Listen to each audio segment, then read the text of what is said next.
Auto union president. ಈಗ ಭಾಳ ಮೊನ್ನೆ ಒಂದು 2 ತಿಂಗಳಿಂದ ಬೆಂಗಳೂರಿಂದ ಫೋನ್ ಮಾಡಿ ನಮ್ಮ ಯಾತ್ರೆ ಆ್ಯಪ್, ಬುಕ್ಕಿಂಗ್ ಆ್ಯಪ್ ಆಟೋದವ್ರದ್ದು ಮತ್ತು ಓಲಾ, ಊಬರ್, ರ್ಯಾಪಿಡೋ ಇವರೆಲ್ಲ ಭಾಳ ಸಮಸ್ಯೆ ಮಾಡ್ತಿದ್ದಾರೆ. ಇವರೆಲ್ಲ ಆಟೋದವ್ರಿಗೆ ಆ್ಯಪ್ ಡೌನ್ಲೋಡ್ ಮಾಡ್ಕೊಂಡ್ರಿ. ಯಾಕಂದರೆ ಇದು ಸಿಟಿ ಭಾಳ ಬೆಳೆದಿಲ್ಲ. ನಾವು ಬೆಂಗಳೂರು ಮತ್ತು ಇದ್ಯಾವುದು ಹೈದ್ರಾಬಾದ್ ಇದ್ದಂಗೆ ಬೆಳೆದಿದ್ದ ಸಿಟಿ ಇದು. ಭಾಳ ಸಣ್ಣ ಸಿಟಿ ಇತ್ತು.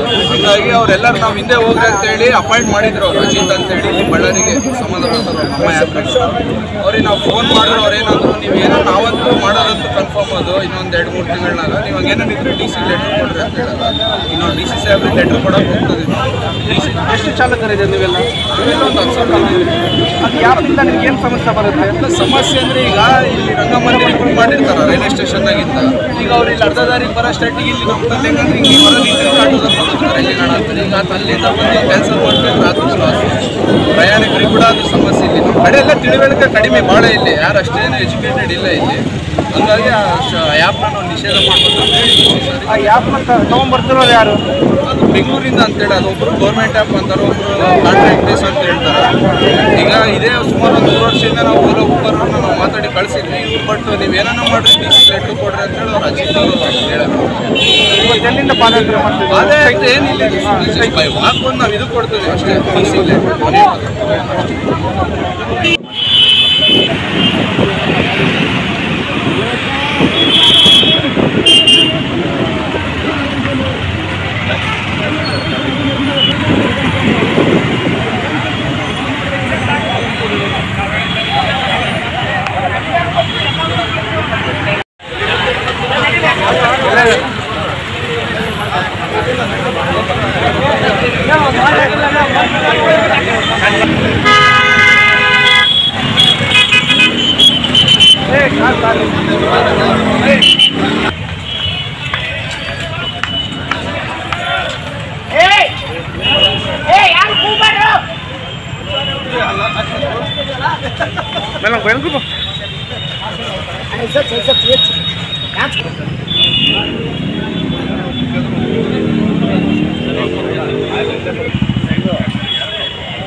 ಗಾಡಿ ಐತಾ?